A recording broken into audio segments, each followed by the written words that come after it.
All right, well, welcome to the bent brush. I'm gonna help you guys learn a little bit about wet clay and just some basic throwing skills. So if you were to come in and want to work on the wheel, the first thing you'll have is some clay, and we're gonna start by throwing the clay onto the table. That's gonna help get out any air bubbles that are built up in the clay.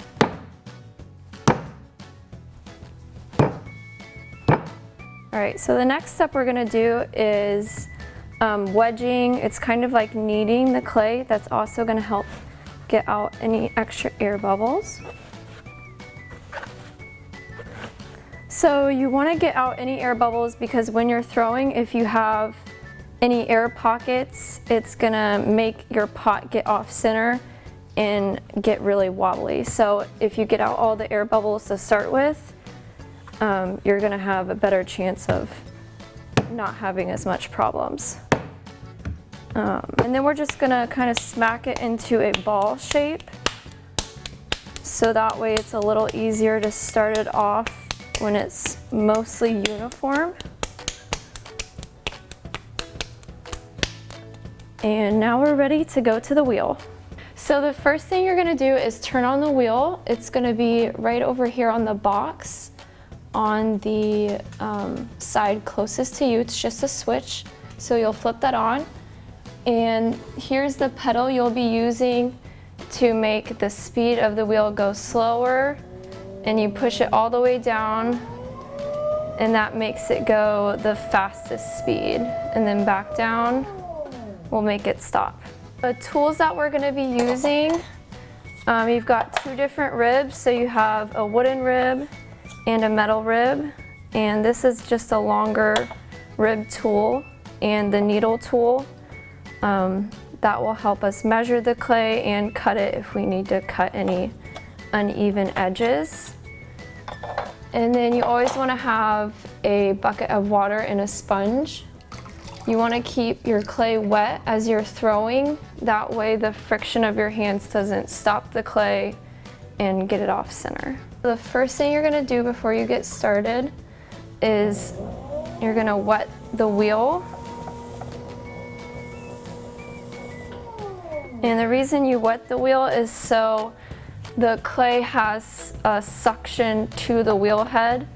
Otherwise, it's just gonna go flying off whenever you get started. So the water helps the clay stick to the wheel a little better.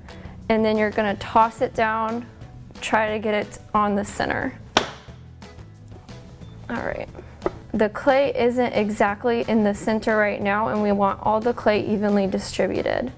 So the motion that we are trying to achieve is you're pushing from the bottom of the wheel, pushing the clay up, and then we're gonna push it back down. So you're gonna make a fist with your right hand, and you're gonna push forward with your left hand.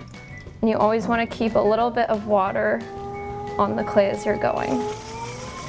And today I'm going to demonstrate making a small bowl.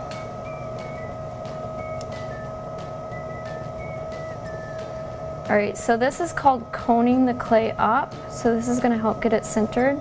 So we're starting from the bottom of the wheel, the bottom of the clay, and we're pushing it up at an even speed. Both hands are going up together at the same time. And now we're gonna bring it back down. So your right hand is gonna be in a fist, pushing it down, while your left hand is pushing the clay forward. And you're gonna move at the same time.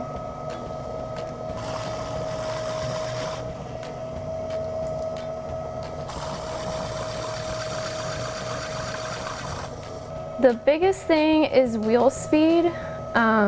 If you have your wheel going too slow, it's going to be a lot harder to center the clay. So you want to make sure it's faster. If you're just starting, I would say start it at a medium speed until you really feel comfortable that you have control over the clay, and then speed the wheel up. That's going to help you be able to center it a little bit easier. And Also, I like to lock my thumbs together when you're using both hands instead of your hands separately. You have a lot more control. So for instance, if I'm coning it up and then coming back down, I always lock my thumbs together. That way I have a little bit more control. Next step I'm gonna do is make a hole down the center. So my left thumb is gonna be right on the center and my right hand is gonna be just off the center. You can use your thumb or your index finger to help stabilize your hands, but you're just gonna slowly go down, and you're gonna wanna go slow and check where you're at because we don't wanna make a hole all the way down to the wheel. I'm gonna make the hole a little wider, and when we're doing a bowl, you're just going to lay your fingers down the piece slowly. We're not really pulling the hole out like if you were making a cup. Since it's a bowl, you're just flattening the clay down. So I'm just gonna flatten it down.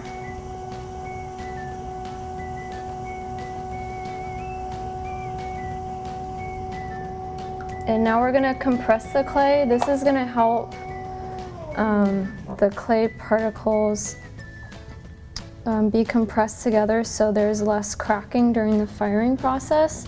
You can use the metal rib or the wooden rib, and you're just gonna gently go back and forth on the surface, and that's gonna help compress the clay together. The next step, we're gonna bring the walls up. So for that step, your right hand is gonna be on the outside of the wall and your left hand is gonna be on the inside of the wall. They're gonna be moving together as you go up the wall of the clay. So your right hand is gonna be pushing the clay in and your left hand is gonna be guiding it up along with your right hand. And you always wanna make sure you have water on your clay so that your fingers don't stick and make the wall become uneven. In the clay with my right finger, and I'm bringing it up slowly.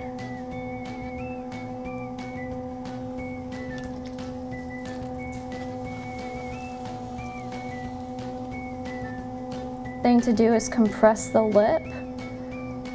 So you're gonna pinch with your left hand and push down with your right finger. And that's gonna help compress the lip so it doesn't have as big of a chance to chip.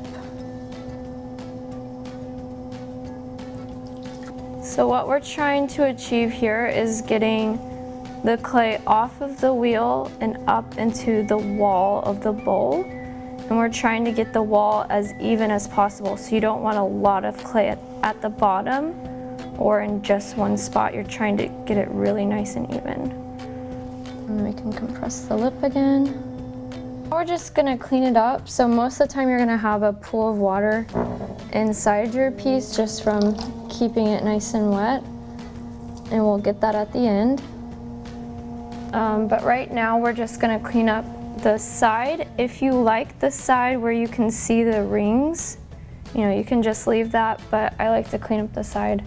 So I start from the bottom of the piece, and I always keep my left hand inside to help steady the wall, and I just move it up. And again, this is a very gentle movement, and it's not a lot of pressure.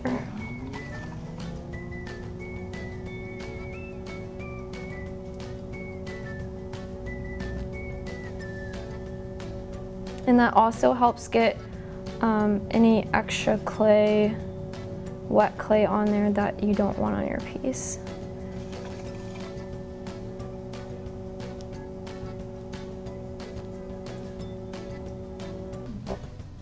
And then the last part, we're gonna just clean up the lip.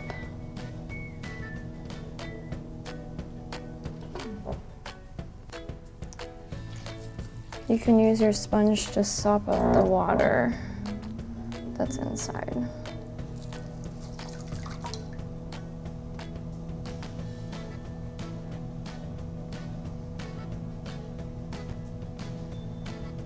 If you want to get really fancy, you can clean up the bottom. That's where the long rib comes in. And for the wooden ribs, you always want to wet the tools so that the clay moves along them easier. And we're going to angle the tool into the piece.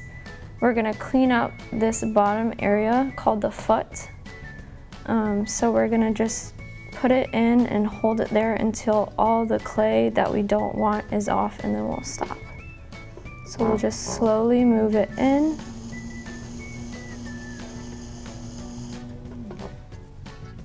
And then you can put it down on the wheel to get the extra clay up. So that's just getting the extra clay that we don't want on the bowl up.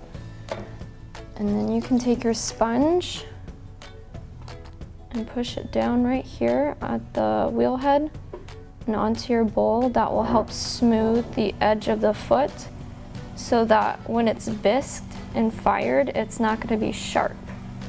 It will be nice and smooth. And now we're just going to cut it off. So this is your wire tool. You want to hold it pretty tight so you have control over it. And there's two ways to do this. You can just cut it through, or you can have the wheel slowly going and cut it off. And then you can do two things. You can take it off now, or what I like to do is let it dry a little bit and then take it off so that I don't misshape the walls when I'm trying to take it off. So I like to leave the piece on the bat and let it dry for about 1 to 2 hours before taking it off. That way the walls stiffen up and I can take it off without the walls moving and misshaping. Take your piece off the wheel right after you cut it.